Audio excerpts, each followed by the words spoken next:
Hello and welcome back to the Baggies Podcast YouTube channel, where we're back again today for another match preview video, giving you all the latest news, views and opinions on all things Albion as per usual. And of course today giving you all the in-depth analysis, previewing material necessary for Wednesday's game between Sheffield United and West Bromwich Albion. Kicks off at 7:45 at Bramall Lane. It's going to be a really interesting clash, in my opinion. I think it's going to be a real interesting one. Obviously, Steve Bruce's first game in charge. We'll chat a little bit about him later on in the video. But before we get into it, make sure you subscribe to the Baggies Podcast YouTube channel. All the latest Albion content. Unfortunately, there wasn't a podcast episode this week as I was away over the weekend, so I wasn't able to get a guest and sort of set things up like I normally do. So yeah, there'll be another one of those. There'll be another podcast coming next week, as well as all your latest match preview. There'll be a match day vlog for the Blackburn game next week as well, so keep your eyes out for that as well. So yeah, lots going on here. Make sure you subscribe and comment your score predictions below. I'd love to hear them. But yeah, let's crack on and get previewing and analysing the EFL Championship clash between Sheffield United and West Bromwich Albion.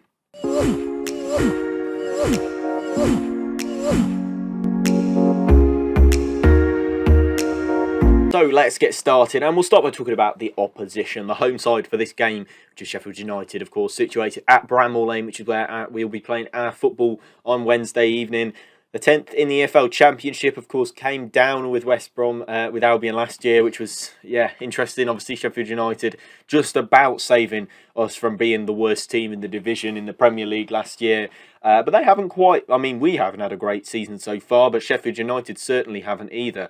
They're currently sat 10th in the league, which is, interesting. But they are in a good upturn in fortunes with back-to-back wins, 3 wins in a row.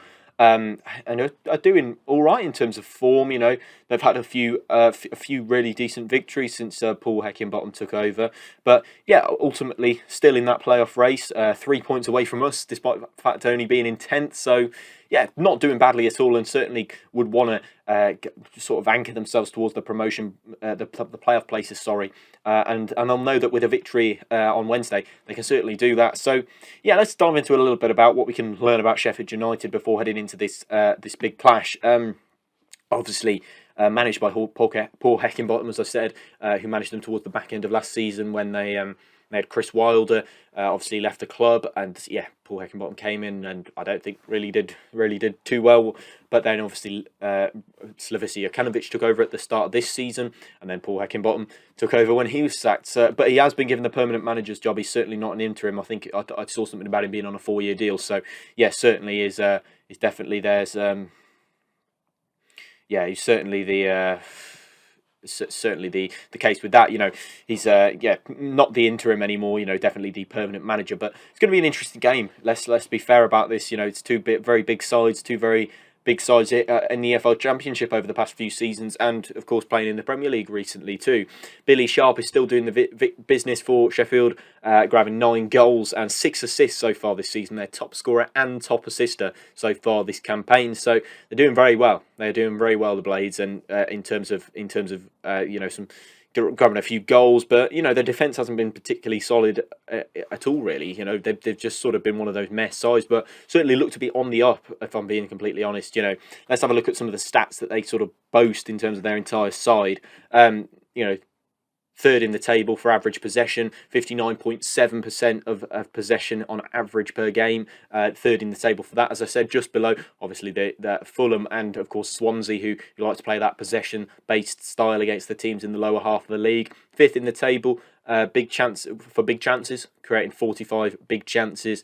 They're fifth in the table for that. Third in the table for accurate passes as well, doing very well in terms of accurate passes. So they're a side that seems to like keeping the ball, but they also seem to be creating the chances. And I can't quite put my finger on why things haven't really gone very well for them, because they have got a good, nice lineup of strikers. Really, there's plenty of them that they could use, and plenty that they could bring into the side. So you look at the likes of Billy Sharp, obviously doing the business so far this season. You've got David McGoldrick in there, who's only got 2 goals. You've got Oliver McBurney, who hasn't scored yet this season, which is remarkable considering his record at Swansea City. Ryan Brewster scored 3 goals this season, so he's not doing too well either. Obviously, Dan Jebison just coming back from Burton Albion from a loan deal, so he's done very well there. 9 goals in 23 appearances. So there are goals in there. It's just obviously not watching Sheffield United every week. I couldn't tell you why that's going particularly wrong. If Sheffield United fans are here, then just let us know. How are you feeling? Because the XG, obviously, if that's not a stat that Albion fans want to hear too often, but there's an XG table, and Sheffield United, I think they're third in it, so they're certainly doing okay ahead of that. It's just a lot. It seems like a lot of issues really with goal scoring and putting the ball in the back of the net, which is strange because they got plenty of individually championship quality strikers in there. So yeah, Sheffield United fans, if you do come across this video, drop your thoughts down below. What's been going wrong really? Why aren't you pushing into that promotion spots like perhaps your squad suggests that you should be? But yeah, in terms of league position, they are, of course, 10th in the league, just below Luton Town, are in 9th place, level on points with them with 42 points, with a game in hand, of course.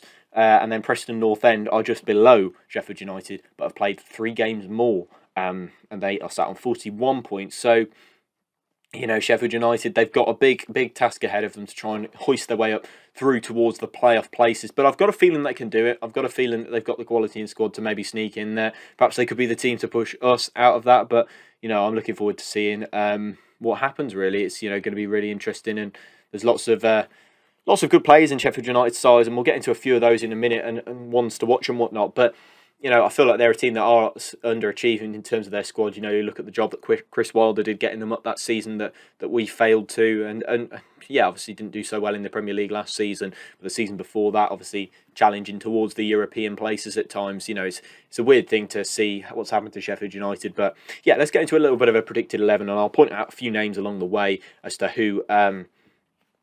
As to who we might be able to look out for. We got Wes Fotheringham in goal.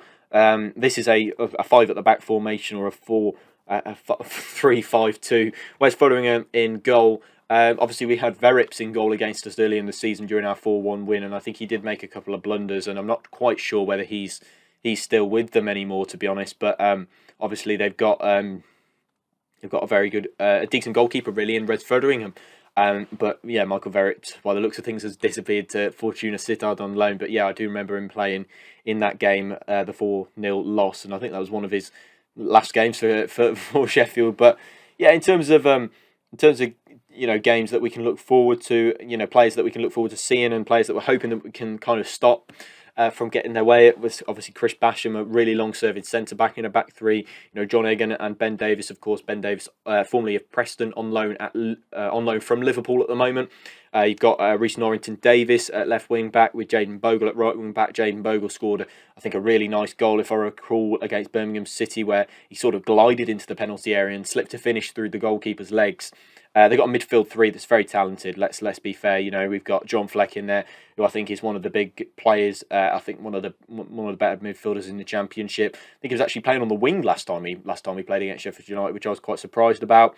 Trio midfield as well with Oliver Norwood, and of course you've got Sander Berger in there, who by all accounts is a very decent player. But obviously I can't claim to have watched Sheffield United too much this season. He hasn't played as much. Maybe that's due to injury or something. But yeah, I think he's certainly a decent player, and has made it clear for playing for Ghent that he's quite a decent footballer. So yeah, that's that midfield 3, and then a front 2 last time out was Billy Sharp and Iliman Ndiaye. Ndiaye, obviously a really good footballer and a bright young talent coming through, and then Billy Sharp, the top goal scorer at Championship level of all time, I believe that he became the other day. So yeah, certainly a fantastic player, and certainly a guy that's going to really cause a threat for Albion in this one. But yeah, that's Sheffield United for you. Of course, you can expect them to keep the ball, you can expect them to try and play their football, and it's just up to us to see what we do. But to be honest, I don't know what we're going to do, because we've got Steve Bruce in charge, 6th in the league at the moment, potential to drop at quite a couple of places down the league, to be honest. As I said, Sheffield United are within reach with us, and they're the last team within reach at 10th. So yeah, we'll see how that goes, but I think our goal difference is okay. Lost the last 2 games, of course, under Ishmael. Valerian Ishmael, of course, left as manager. This is the first game for Steve Bruce in charge. Lost the last 2 games as a manager, as in his last games as manager. Ishmael did. So, yeah, back-to-back 2-0 losses against Preston and Millwall, managed by Steve Bruce now. But, yeah, it's his first game, and I really couldn't tell you what he was going to do. I think it's just really interesting. I'm more looking forward to the lineup than the actual game itself, to be honest, just to see what's inside his head. How does he perceive this side? How far does he think that he can take this outfit?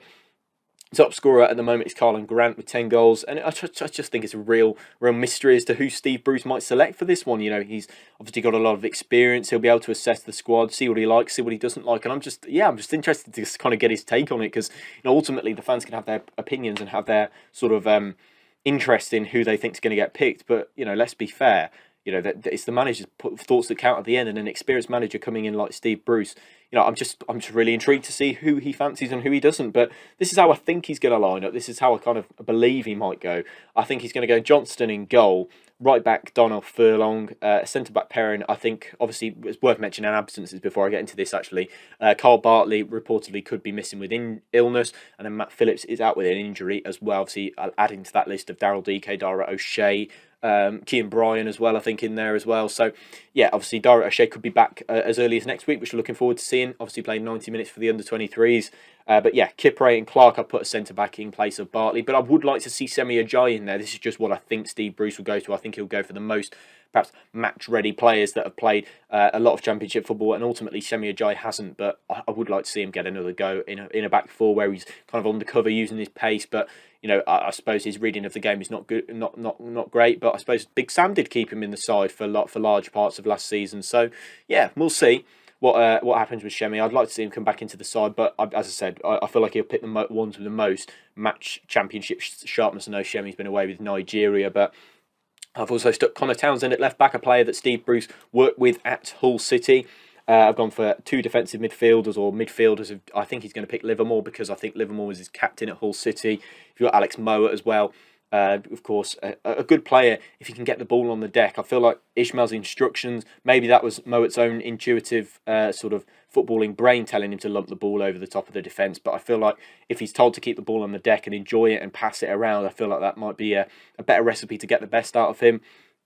But I'd also like to see Grady Ningana come in that right wing position with Colin Grant on the left. And then I'd like to see Taylor Goddard-Hickman given a little go in that attacking midfield role. I think that would be really nice to see. Robinson's also another one on my list to maybe play in that position, because I thought he looked quite good against Peterborough when he kind of stayed central and sort of dropped as a false 9. So maybe he might be decent in that centre midfield role in a more attacking sense. And then obviously Andy Carroll up front. It'll be nice to see how he gets on with the dynamite partnership between him and Steve Bruce. I'm going to go with a 1-0 Albion win. I think we'll get a goal. I think Andy Carroll will score. I'm going to say Andy Carroll to score. But yeah, we're looking forward to this one. It's going to be a big clash, big game in the Championship. Drop your score predictions down below, and drop your subscriptions as well if you want to join in the fun here on the Baggies Podcast YouTube channel. Drop your subscriptions, turn your notifications on, and I'll see you in the next one. Goodbye.